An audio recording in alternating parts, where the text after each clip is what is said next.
আপনার নিজের জন্য কি 6-7 মাস সময় হবে? একবার ভেবে দেখুন। শুধু 6-7 মাস, খুব বেশি না। এই 6-7 মাসে নিজের জীবনের অপ্রয়োজনীয় বিষয়গুলো সরিয়ে রেখে শুধুমাত্র নিজের জন্য সময় দিবেন। কি করবেন এই সময়ে? নিজের স্বপ্ন পূরণ করবেন, নিজেকে নতুন করে গড়ে তুলবেন। আমরা প্রায়ই বলি সময় পাই না, কিন্তু সত্যি কি পাই না? নাকি সময়টা এমন কাজে নষ্ট করি যেগুলো থেকে আমাদের জীবনে কিছুই যোগ হয় না? ফালতু আড্ডা, অর্থহীন দুশ্চিন্তা কিংবা সামাজিক যোগাযোগ মাধ্যমে স্ক্রল করা, এসব বাদ দিলে দেখবেন আপনার হাতে কত সময় পড়ে থাকে। চলুন 6-7 মাসের জন্য একটা নতুন পরিকল্পনা করি। এই পরিকল্পনা যদি মেনে চলতে পারেন, 6-7 মাস পরে আপনার জীবনে একেবারে অন্যরকম হয়ে যাবে। 1 নম্বরে আমরা ফালতু আড্ডাকে না বলুন। বন্ধু ফোন দিয়ে বলল, চল টোটো করে ঘুরি, আড্ডা দিই। আপনি জানেন সেই আড্ডা থেকে কোনো কাজের কথা উঠবে না, শুধু সময় নষ্ট।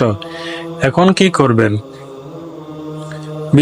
বিনয়ের সঙ্গে বলুন, না রে ভাই, আজ পারবো না। প্রথমে কঠিন লাগবে, কিন্তু একবার চেষ্টা করে দেখুন।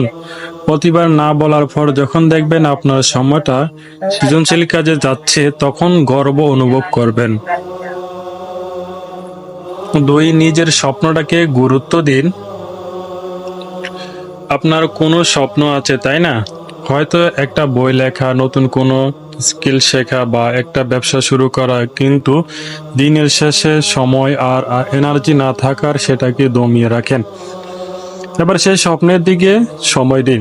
ছোট ছোট অংশে ভাগ করে প্রতিদিন কাজ করুন। 6-7 মাস পরে দেখবেন আপনার কাজ এগিয়ে গেছে, তখন নিজেকে ধন্যবাদ দিবেন, অনেক খুশি হবেন। যে পরিবেশ আপনাকে গ্রো করতে দেয় না, তা থেকে বের হয়ে আসুন।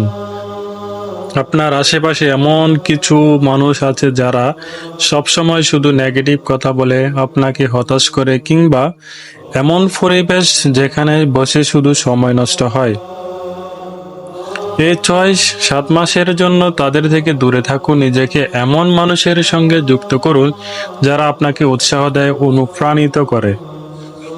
দৈনন্দিন কাজগুলো গুছিয়ে নিন। দিনের কাজগুলোর একটা তালিকা করুন। সকালে উঠে ভাবুন আজ কি কি করব, আর সেটা সময় মতো শেষ করুন। রাতের শেষে যখন দেখবেন আপনার সব কাজ শেষ হয়েছে, তখন একটা আত্মবিশ্বাস জন্মাবে, আর সেই আত্মবিশ্বাস আপনাকে আরো ভালোভাবে এগিয়ে নিয়ে যাবে, ইনশাআল্লাহ।